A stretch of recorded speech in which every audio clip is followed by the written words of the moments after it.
The fluorescent lights hummed softly overhead, casting a sterile glow across the crowded police station. 8-year-old Emily Carter sat on a hard plastic chair, her small hands wrapped tightly around a battered dog tag that hung from a fraying cord around her neck. She swung her legs slowly, the tips of her sneakers barely brushing the tiled floor. Her mother, Rachel, stood at the counter speaking with the desk sergeant, her voice trembling slightly as she described the break-in at their apartment. "They took the television, my laptop, but thank God Emily was at school," Rachel said, her tone strained with exhaustion. Emily wasn't listening to the details. Her world had shrunk to the small piece of metal in her hands, its worn edges familiar, its embossed letters offering silent comfort. She traced the name again and again with her thumb, a ritual she had performed countless times before. Across the room, Officer Blake Mason leaned lazily against the counter, his arms crossed over his broad chest. His sharp eyes caught sight of the girl's intense focus on the tag. Smirking, he pushed away from the desk and sauntered over. "What's that you got there, little lady?" His voice was casual, but carried an edge of mockery that prickled the air. Emily looked up, her large brown eyes solemn. "It's my daddy's," she said quietly. "He was in the army. A hero, my mom says." Officer Mason chuckled, loud enough for nearby officers and civilians to hear. "A hero, huh? Every guy who wears boots thinks he's a hero." A few people around the room snickered. Emily's grip tightened around the dog tag until her knuckles turned white, but she said nothing. She simply lowered her gaze back to the worn metal, shielding it from the unkind stares. "You even know what he did?" Mason pressed, crouching down to her level. "Bet you don't even know his rank." "Master Sergeant," Emily replied without hesitation. "Thomas Carter." For a moment, Mason looked caught off guard. Then he barked a laugh. "Sure, kid, and I'm the president." Rachel turned from the counter, her face paling at the sound of the officer's voice. She hurried over, placing a protective hand on Emily's shoulder. "Come on, sweetheart," she murmured. "Let's sit down." They moved to a bench along the far wall. Emily sat stiffly, her back straight, her fingers never loosening their hold on the tag. The room buzzed around them, phones ringing, officers chatting. But for Emily, the world had narrowed to a single point of faith she refused to surrender. No one noticed the janitor pausing in the hallway, his mop abandoned, his eyes lingering thoughtfully on the small, silent girl. Rachel Carter sat beside her daughter on the worn bench, her heart heavy with 1,000 unspoken words. Emily leaned against her, silent, her fingers still curled tightly around the battered dog tag. Rachel smoothed a hand over her daughter's hair, her touch gentle but trembling. She wanted to say something, to defend Thomas's honor, to wipe away the sting of the officer's laughter, but the words tangled uselessly in her throat. The waiting room buzzed with muted conversation and the clatter of keyboards, but around Rachel and Emily, a fragile bubble of silence seemed to form. No one approached. No one apologized. The world simply moved on, indifferent to the quiet ache seated in the corner. Rachel swallowed hard, her eyes burning. She remembered the nights Thomas had rocked a newborn Emily to sleep, the mornings he had kissed them both goodbye before heading to duty, the pride in his voice when he spoke about protecting not just them, but a greater good. And now, reduced to a joke, a whisper of a life that once burned so brightly. Emily's small body was rigid, her face unreadable. She didn't cry, she didn't fidget. She simply sat, her presence a silent rebuttal to the ridicule she had endured. Rachel squeezed her daughter's hand gently, aching for her, but also marveling at the quiet strength that pulsed beneath Emily's fragile frame. Across the lobby, unnoticed by most, an older man stood by the janitor's closet. His gray coveralls hung loose on a thin frame, and a slight limp marred his otherwise careful movements. He held a mop loosely in one hand. Forgotten for the moment, his sharp eyes locked onto the mother and daughter across the room. Henry Lowell had been a janitor at the precinct for nearly 15 years. Most officers barely noticed him beyond the occasional grunt of greeting. But long before he mopped floors, Henry had worn a uniform of a different kind. 2 tours overseas had etched lines into his weathered face and a permanent heaviness into his step. He listened, unseen, as Officer Mason's cruel words echoed in his mind, and when he heard the name Carter, something deep within him stirred, a memory he hadn't touched in years, a name that still commanded quiet respect in certain circles. Henry set the mop carefully against the wall. Reaching into his pocket, he withdrew an old, battered flip phone, an artifact from another era, but one he kept charged for moments just like this.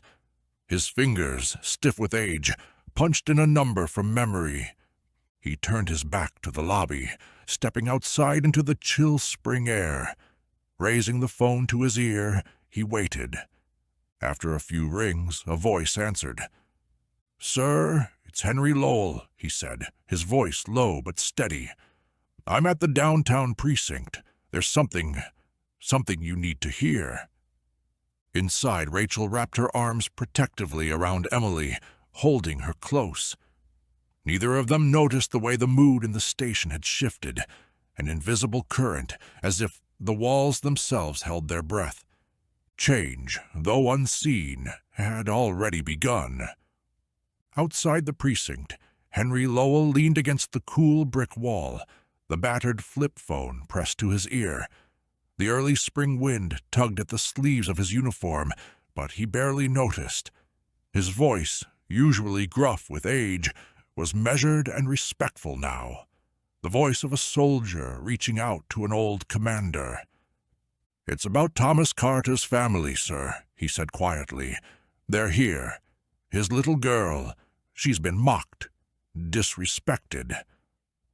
There was a long pause on the other end, and Henry could almost feel the tension crackling across the line. Then came the steady, familiar reply. "I'll be there." No questions, no hesitation. Henry snapped the phone shut and exhaled a breath he hadn't realized he was holding. He pocketed the device and turned back toward the glass doors of the station. Through the pane, he could see Rachel cradling Emily, the little girl still clutching the dog tag like a lifeline. Officer Mason sat at the front desk, laughing with a colleague as if nothing had happened. Henry's jaw tightened. He retrieved his mop and resumed his work with slow, deliberate movements, blending back into the scenery like a shadow. He knew he would not have to wait long. Help was coming, and when it arrived, it would arrive with the force of a reckoning. Inside, the station continued to hum with its usual rhythm. Phones rang, papers shuffled, radios crackled with updates from patrol cars out on the streets. Officer Mason leaned back in his chair, a smirk playing on his lips, already moving on from the incident, as if the small act of cruelty meant nothing at all. Emily didn't speak. She sat nestled against her mother, staring at the dog tag with a quiet intensity that seemed to draw a small circle of stillness around her. Every so often, Rachel would lean down and whisper something in her ear, but the little girl's face remained unreadable, calm but guarded. The minutes dragged on, thick with an unseen weight. The officers at the desk occasionally glanced toward the bench where Rachel and Emily sat, some with curiosity, others with faint amusement. None of them understood what was shifting under their feet, the way old debts were being quietly called in beyond their view. Near the entrance, Henry continued to mop, his movements slow and methodical, but every so often his eyes flickered toward the street beyond the glass doors, scanning for a sign.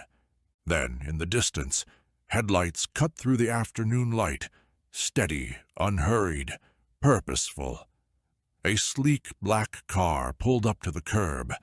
The door swung open, and a figure stepped out, his silhouette crisp against the pale sky. Colonel Stephen Hawthorne. Even in civilian eyes, his bearing was unmistakable.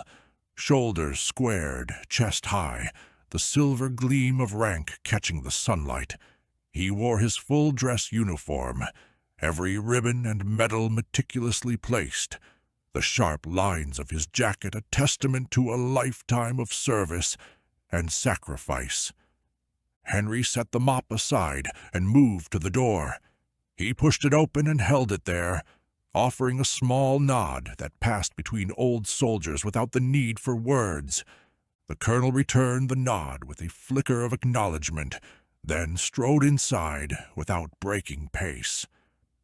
The station's low hum faltered, officers glancing up from their desks as a wave of something unfamiliar swept through the air, respect and apprehension. Colonel Hawthorne's boots echoed across the linoleum, each step deliberate, each stride a silent judgment. He wasn't here for paperwork. He was here for something much more important, and he knew exactly where he was headed. The heavy doors of the station swung open with a sharp, deliberate sound, cutting through the murmur of voices and the hum of electronics. Every head in the room turned instinctively toward the entrance. Colonel Stephen Hawthorne stood framed in the doorway, his presence commanding the space without a single word. His full-dress uniform gleamed under the harsh, fluorescent lights, rows of ribbons, medals, and insignia meticulously aligned across his chest. Silver eagles perched on each shoulder, symbols of a career built on honor and sacrifice. But it wasn't just the uniform that drew the room to stillness. It was the way he carried himself, uncompromising, dignified, as though he had brought with him a different standard of gravity, one that few in the building truly understood. Colonel Hawthorne didn't glance toward the front desk. He didn't acknowledge the officers who had paused mid-conversation, or the civilians who shrank back instinctively. His sharp, assessing gaze swept the room once, then locked onto a small figure seated against the far wall. Emily Carter. Without hesitation, he moved forward, the measured rhythm of his boots striking the linoleum like a drumbeat. Conversations died mid-sentence. Papers fluttered from idle hands. Even Officer Mason, still lounging casually at the desk, straightened slightly, sensing, without fully grasping, an unseen shift. Colonel Hawthorne stopped precisely 3 feet from where Emily sat, her small frame still tucked protectively beneath her mother's arm. Rachel looked up in startled confusion, but Emily merely gazed at the man approaching her, her eyes wide and unblinking. Then, with deliberate, almost ceremonial precision, Colonel Hawthorne came to attention and saluted.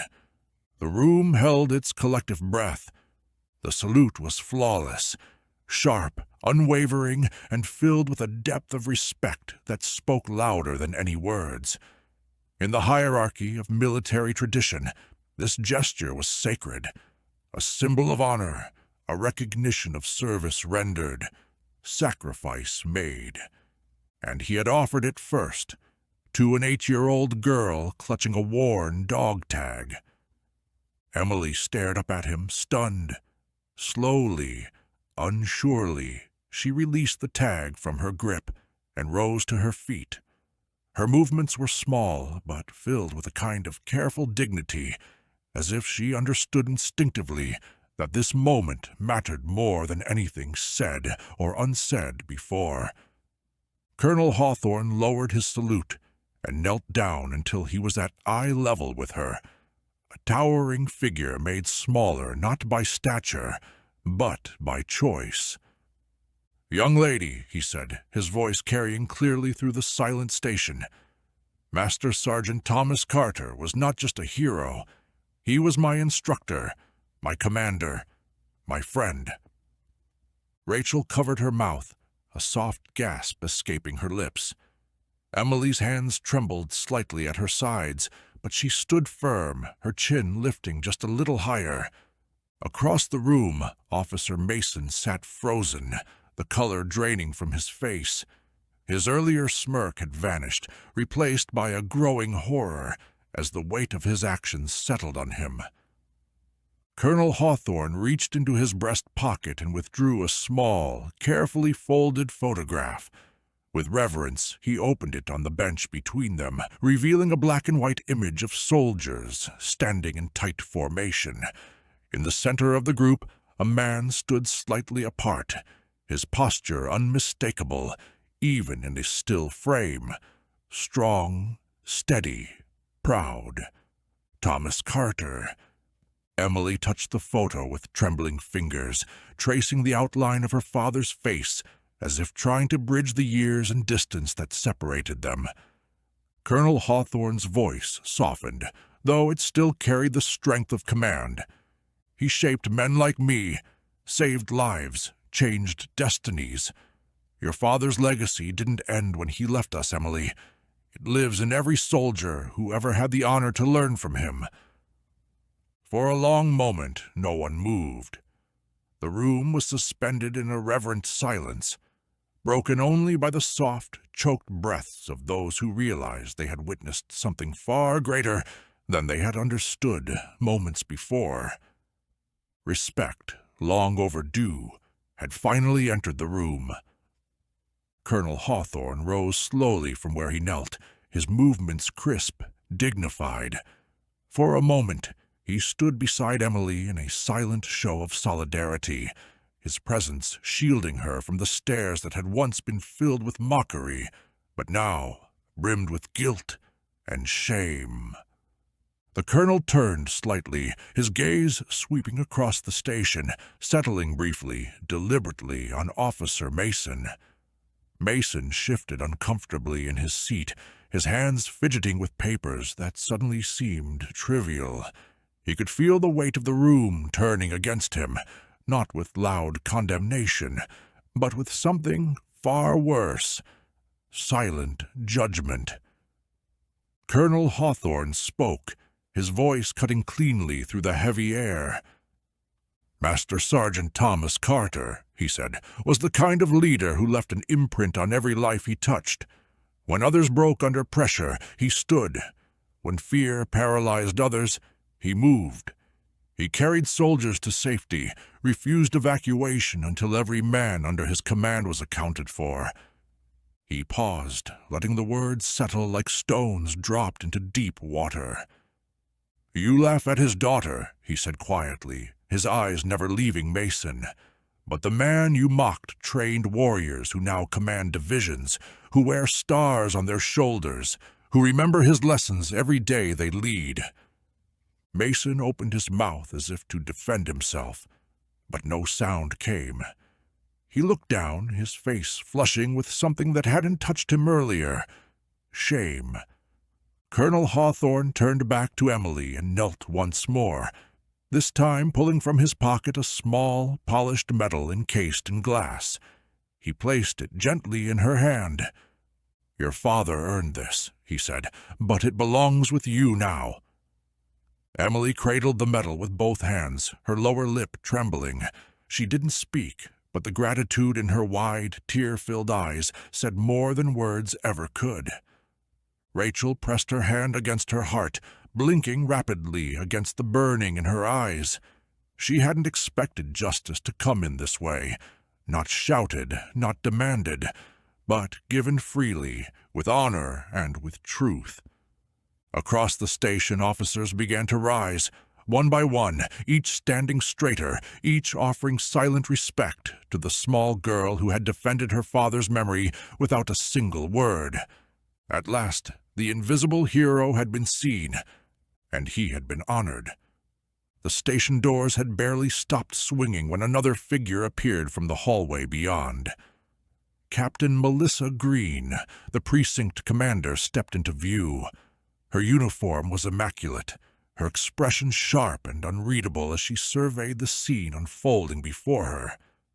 Without a word, Captain Green crossed the lobby, her boots tapping out a steady, deliberate rhythm. Officers straightened instinctively at her approach, sensing the shift in the atmosphere. She stopped a few feet from Emily, Rachel, and Colonel Hawthorne, her hands clasped neatly behind her back. Her eyes flicked briefly to Officer Mason, then to the rest of the room. When she spoke, her voice was calm, but carried the unmistakable edge of authority. "I watched the security footage from my office," she said, her words hanging in the air like a judge's gavel. "I saw how this little girl was treated, and I saw who stood silent while it happened." Officer Mason shrank slightly in his chair, his face pale. Captain Green turned to Emily, her voice softening. "Miss Carter," she said respectfully, "on behalf of this precinct, I want to apologize. You deserved better. Your father deserved better." Emily clutched the medal tighter to her chest, her small fingers pressing against the cool glass. The captain crouched down until she was eye level with the girl. "We teach our recruits how to shoot, how to chase, how to enforce the law," she continued, "but we don't teach enough about what real strength looks like, about standing silent in the face of disrespect, about carrying yourself with dignity even when others fail." She stood again, facing the gathered officers. "That changes today." She turned to Emily and offered a hand. "We would be honored if you would come visit our academy, speak to the new cadets, teach them, in your own way, about the strength your father lived and you carry." Rachel placed a steadying hand on Emily's back. After a moment's hesitation, the little girl slipped her small hand into the captain's, shaking it with quiet, solemn pride. From behind the front desk, Officer Mason watched the exchange with hollow eyes. The realization that his careless words had brought shame not just on himself, but on the very badge he wore, settled over him like a heavy shroud. In the end, it was Emily's silence, not Mason's laughter, that had left the deepest mark, and it was a lesson none of them would soon forget. 2 weeks later, the downtown precinct held a ceremony unlike any it had ever hosted before. The lobby had been transformed. Along the main wall hung a large framed photograph of Master Sergeant Thomas Carter, standing tall in uniform, his gaze steady, his posture proud. Beneath the photo, a simple plaque read, "He taught leaders to serve and the brave to stand taller." Officers, staff, and community members gathered in respectful silence. Among them stood Rachel and Emily, both dressed in simple, neat clothes that carried a quiet dignity, not showy, but deeply respectful of the moment. Colonel Hawthorne stood at their side, his hand resting lightly on Emily's shoulder, a silent guardian anchoring her through the sea of unfamiliar faces. Captain Green stepped forward, her voice firm but reverent. "Today, we honor not just a man who served with distinction, but the values he lived by, values that live on in his daughter." A few rows back, Officer Mason stood rigid, his face sober. He had been reassigned, tasked with leading a new community outreach program focused on veteran support and respect training. It was a fitting consequence, one he accepted without protest. As the ceremony ended, officers formed a quiet line, each one pausing before the memorial to offer a small salute or a respectful nod. Emily stood quietly by her father's photograph, her hand once again curled around his worn dog tag. For the first time in many months, she smiled, a small, bittersweet smile, knowing that her father's story had not been forgotten. It had been restored. And in that station, on that day, a new kind of honor was born, one that could not be mocked, dismissed, or erased. It would live on in every silent act of respect that followed. Months passed, but the lessons of that day never faded from the precinct's walls. A new tradition was quietly established. Every year on Veterans Day, a single chair was left empty in the main hall. Draped over its back hung a polished dog tag engraved with Thomas Carter's name. No speeches were made, no ceremonies announced. Officers would simply pause as they passed, some offering a brief salute, others bowing their heads in silent respect. At the academy, a special module was introduced for all new recruits, an hour set aside to read about Master Sergeant Carter's life and service. They learned not just about medals or battlefield victories, but about humility, dignity, and the quiet strength it took to rise above ignorance without striking back. And standing at the forefront of this change was Officer Mason. He became one of the program's strongest advocates, speaking honestly to cadets about his mistakes. "I learned," he would say, "that real heroes don't demand recognition, and sometimes the bravest souls are the smallest ones among us." At home, Emily continued to wear her father's dog tag, though now it was less a source of grief and more a symbol of pride. Colonel Hawthorne visited often, sharing stories of Thomas that painted him as more than a soldier, stories of a man who believed deeply in lifting others higher than himself. One evening, after another visit filled with laughter and quiet tears, Emily stood before her father's photograph and whispered, "I'll make you proud too, Daddy."